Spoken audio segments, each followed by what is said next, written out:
Hello friends, I'm Harish Dembla from Accurate Fortune Astrology। दोस्तों, कन्या लगन में आगे बढ़ते हैं और देखते हैं यदि केतु एकादश भाव में 11वें भाव में बैठ जाए तो हमें क्या फल देगा। देखिए दोस्तों, 11वें भाव का संबंध है हमारी इनकम से और हमारी इच्छाओं की पूर्ति से, मटेरियलिस्टिक डिजायर से। और 11वें भाव का संबंध है हमारी नेटवर्क सर्कल से, जो भी हमारा प्रोफेशनल नेटवर्क सर्कल है उससे। और 11वें भाव का संबंध है हमारे एल्डर सिबलिंग से और मटेरियलिस्टिक अचीवमेंट से।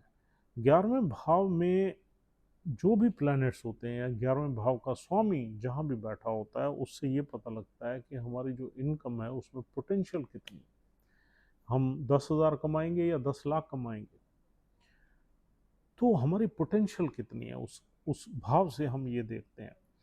उस भाव का कनेक्शन किसी अच्छे भाव से हो जाए और मित्र राशि में हो जाए या अपनी राशि में, उच्च की राशि में, तो बहुत ही अच्छा हो जाता है। और अगर उस भाव में कोई गलत प्लैनेट आ जाए तो वो हमें तंग करता है। तो अब यहाँ पर 4 नंबर राशि है, चंद्र की राशि है। चंद्र की राशि बहुत ही सॉफ्ट, एक ब्राइट साइन है। और चंद्र की राशि ये दर्शाती है हमारा डोमेस्टिक एनवायरनमेंट, हमारा घर, हमारी गाड़ियाँ, हमारा कंफर्ट, हमारा सुख चैन। सुख भाव की राशि है, पीस ऑफ माइंड की राशि है, इमोशंस की राशि है, मदर की राशि है। यहाँ पर केतु जैसा एक मैलेफिक छाया ग्रह आ गया, तो this is one of the worst placement. चंद्र से केतु की सबसे बड़ी दुश्मनी है। चंद्र पे केतु की दृष्टि या चंद्र की राशि में केतु का बैठना एक ग्रहण दोष के समान ही काम करता है। यानी कि इतनी ब्राइट राशि और उसमें एक छाया, मैसिव एक छाया ग्रह बैठ गया, तो यहाँ पर कई तरह की प्रॉब्लम्स आ जाएंगी। सबसे पहले केतु 4 नंबर राशि में अगर बैठ जाए तो हमारी मन में कुछ न कुछ एंग्जाइटीज और वरीज रहती है, कंफ्यूजन रहता है, वी आर नॉट श्योर, हमारा माइंड ज़्यादा स्ट्रांग नहीं रहता, कहीं ना कहीं कंफ्यूजन से सफ़र करते हैं, एंग्जाइटी से सफ़र करते हैं। और चंद्र भी बाई चांस राहु की दृष्टि में आ गया या शनि की दृष्टि में या राहु की दृष्टि में आ गया, तो हमारे चंद्र और चंद्र की राशि दोनों पीड़ित हो जाते हैं और हम मन से पीड़ित हो जाते हैं। खुशी की फीलिंग नहीं रहती, मदर की हेल्थ में प्रॉब्लम्स रहता है, कंफ्यूजन रहता है, फिकल माइंडेडनेस रहती है, डिसीजन लेने में प्रॉब्लम रहती है, हर चीज़ में ओवर थिंकिंग रहती है, फियर रहता है। ये वाली सारी चीज़ें यहाँ पर केतु दे सकता है। अगर चंद्र अफ्लिक्टेड है तो फिर तो पक्का ही देगा। और अब देखिए, केतु ये इनकम का घर, हमारी रेगुलेटेड इनकम का घर है, जो कि हमें मिलनी चाहिए। यहाँ पर केतु हमें डिस्टरप्ट करता है, रुकावटें देता है, प्रॉब्लम्स पैदा करता है। और कहीं ना कहीं कभी ना कभी हमारी नौकरियां छूट जाती हैं, गैप आ जाता है, बिजनेस करते हैं तो बिजनेस में भी हमें रुकावटें पैदा होती हैं और हम कंफ्यूज हो जाते हैं कि यार ये बिजनेस हमारे लिए सूटेबल है या नहीं है, हमें ये नहीं करना चाहिए, वो करना चाहिए, वो नहीं करना चाहिए। We jump into many things, जिसमें कहीं सेटिस्फेक्शन हमें मिलती नहीं। अगर हम अपनी इच्छाओं को देखें तो केतु हमारी इच्छाओं की पूर्ति भी यहाँ बहुत अच्छे से नहीं कर पाता। हमें सारी ज़िंदगी यही रहता है यार, मतलब हमें कुछ ना कुछ कंप्लेंट रहती है, अपने ऊपर डाउट्स रहते हैं अपना, क्योंकि चंद्र जो है वो बहुत ही एक उजला हुआ प्लानट है, बहुत अच्छा प्लानट है और उसमें एक ग्रहण लग गया यूँ समझ लो। और हमारा जो नेटवर्क सर्कल है वहाँ से भी हमारे कनेक्शंस कोई स्ट्रांग नहीं बनते। We don't connect with the people, we don't talk with the people, हम अवॉइड करते हैं लोगों को और उनसे हमारे बातचीत नहीं होती, संवाद नहीं होता, तो हम कहीं ना कहीं एक सेपरेटिव एनर्जी हमारे अंदर रहती है, हमारा मन नहीं लगता किसी के साथ, बात करके मज़ा नहीं आता किसी के साथ। और हमारे एल्डर सिबलिंग से भी हमारी रिलेशनशिप यहाँ पर कोई अमेजिंग नहीं चलती। तो ये सारे चीज़ें केतु यहाँ पर हमें देगा। केतु की दृष्टि जो पहली दृष्टि है, पांचवी, वो रहेगी हमारे तीसरे भाव में। तीसरे भाव का स्ट्रगल हमारी लाइफ में आ जाएगा। और तीसरे घर में 8 नंबर राशि, हालांकि 8 नंबर राशि में केतु एग्जॉल्ट हो जाता है, लेकिन 8 नंबर राशि बहुत ही उलझी हुई राशि है, कॉम्प्लिकेटेड राशि, तो कुछ ना कुछ कॉम्प्लिकेशंस हमारी लाइफ में केतु एक्टिवेट कर देगा, क्योंकि अब हमारा मन तो खराब कर चुका है केतु चंद्र की राशि में बैठ के। 8 नंबर राशि में बैठ के स्ट्रगल बढ़ा देगा, भाई बहनों से डिटैचमेंट देगा, पड़ोसियों से डिटैच करवाएगा, यानी कि कुछ ना कुछ हम मेहनत नहीं करना चाहेंगे, भाग दौड़ नहीं करना चाहेंगे, कुछ एफर्ट बहुत ज़्यादा नहीं करना चाहेंगे, क्योंकि एफर्ट का घर है। लर्निंग्स वगैरह में भी केतु यहाँ पर हमें इंट्यूटिव पावर्स तो अच्छी देता है, लेकिन फिजिकल लर्निंग या मेंटल लर्निंग यहाँ पर दिक्कत रहती है। केतु की जो 7वीं दृष्टि है वो 5वें घर पे पड़ेगी, 5वें घर में राहु बैठा हुआ है, और जो उसकी 9वीं दृष्टि है वो सप्तम भाव पे पड़ेगी। सप्तम भाव में 12 नंबर राशि है। 12 नंबर राशि में केतु कोई ज़्यादा दिक्कत नहीं पैदा करता, लेकिन फिर वाटर साइन है, तीनों वाटर साइन को देख रहा है केतु। 12 नंबर और 8 नंबर में केतु की ज़्यादा दिक्कत नहीं आती, 4 नंबर में बहुत दिक्कत है, क्योंकि वो चंद्र की राशि है।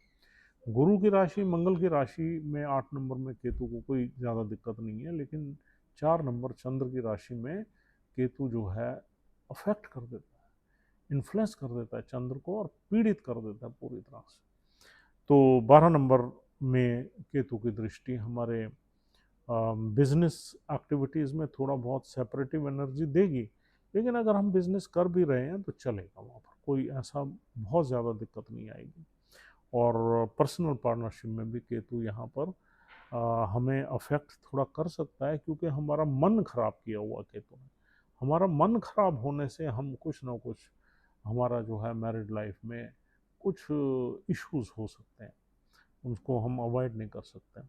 ऐसे ही हमारी जो पार्टनरशिप होगी उसमें भी हमारा मन कम लगेगा, या हमारे जो पार्टनर्स होंगे वो थोड़े से सीक्रेटिव हो सकते हैं और सीक्रेट एक्टिविटीज़ रख सकते हैं हमसे। तो कुछ ना कुछ बिजनेस में सीक्रेट्स मिलना यहाँ आम बात है।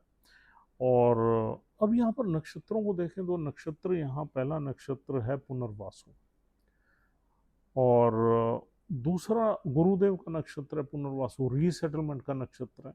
तो यहाँ भी वही एनर्जीज रहती हैं, आदमी बार बार नौकरी बदलना, रीसेटल होना, बदलना, रीसेटल होना। हर 2 साल में, 3 साल में, 1 साल में इंसान नौकरियां बदलता रहता है। दूसरा यहाँ पर जो नक्षत्र है दोस्तों वो है पुष्य। पुष्य नक्षत्र बहुत अच्छा नक्षत्र है, शनिदेव का है, जुपिटर उसके डिटी हैं, देवता है। लेकिन पुष्य नक्षत्र में भी काफ़ी स्ट्रगल रहता है, शनिदेव का नक्षत्र है। शनिदेव वैसे ही डिले विले के स्वामी हैं, देरी कर देते हैं चीज़ों में, तो हाफ लाइफ के बाद इंसान जमता है, वो भी तब जब शनिदेव की प्लेसमेंट बहुत अच्छी हो जाए। शनि उच्च के बैठ जाए दूसरे भाव में, या शनिदेव अपनी राशि में पंचम भाव में बैठ जाए, या भाग्य में बैठ जाए 2 नंबर राशि में, तो यहाँ पर पुष्य नक्षत्र में केतु अच्छे फल देगा।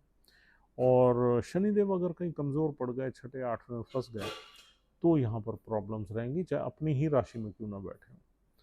तीसरा नक्षत्र है यहाँ आश्लेषा। आश्लेषा नक्षत्र बुध देव का है, इसको बहुत बढ़िया नक्षत्र हम नहीं बोलते। आश्लेषा नक्षत्र में केतु है तो आपको बुरे फल काफ़ी ज़्यादा दे सकता है, क्योंकि ये नक्षत्र ही खराब है, सर्पों का नक्षत्र है। और इसमें अगर आप किसी मेडिकल फील्ड में हैं तो ये ब्लेस कर सकता है नक्षत्र, किसी हीलिंग में है तब भी कर सकता है। एस्ट्रोलॉजी, न्यूमरोलॉजी, तंत्र मंत्र की विद्या, या हीलिंग, या रेकी, इन चीज़ों में आप हैं तो आश्लेषा नक्षत्र can bless you. Otherwise Ashlesha नक्षत्र दूसरे प्रोफेशंस में आपको ब्लेस नहीं करता। किसी एनजीओ में काम करते हैं तब भी ये आपको ब्लेस कर सकता है। तो दोस्तों यहाँ पर जो नक्षत्र हैं उसमें आश्लेषा सबसे खराब नक्षत्र है। पुनर्वासु में बार बार आप नौकरी बदलोगे, और पुष्य नक्षत्र में आप स्टेबल हो सकते हो, और उसके रिजल्ट्स आपको थोड़े से लेट मिलेंगे लेकिन अच्छे मिलेंगे। इस तरीके से यहाँ पर केतु देव आपको ब्लेस करेंगे, और केतु की दृष्टियाँ आपको ब्लेस करेंगी। ओवरऑल अगर हम इसे कंक्लूड करें तो this is not a good placement, this is one of the bad placements. चंद्र की राशि में केतु का बैठना या शनि का बैठना अच्छा नहीं माना जाता। ये हमारी हेल्थ को भी ख़राब करता है, माइंड को भी ख़राब करता है, और कई तरह के इश्यूज हमारी लाइफ में रहते हैं। और अगर हेल्थ हम बॉडी ऑर्गन्स की बात करते हैं तो 11वां घर जो है हमारी लेग्स को रिप्रेजेंट करता है, मतलब नीज से नीचे की हमारी लेग्स जो है, काव्स हैं, उनको रिप्रेजेंट करता है। केतु यहाँ बैठ के हमारे काव्स में पेन दे देता है, कमजोरी दे देता है, मसल्स वीक कर देता है हमारे, और हमें चलने फिरने में थोड़ा सा दर्द होता है या थोड़ी वीकनेस फील होती है। तो यहाँ केतु बैठा हुआ 4 नंबर में आपको कोल्ड है, कफ है, साइनस है, रेस्पिरेटरी प्रॉब्लम है, काफ्स में पेन है, टांगों में दिक्कत है, ये वाली सारी चीज़ें दे सकता है। Thank you very much once again for watching this video patiently. उम्मीद करता हूँ कि ये वीडियो आपके लिए यूज़फुल है। If you are liking our videos please try to subscribe our channel, और else we'll see you tomorrow with another placement of Ketu. Take care. We'll see you soon. Thank you very much.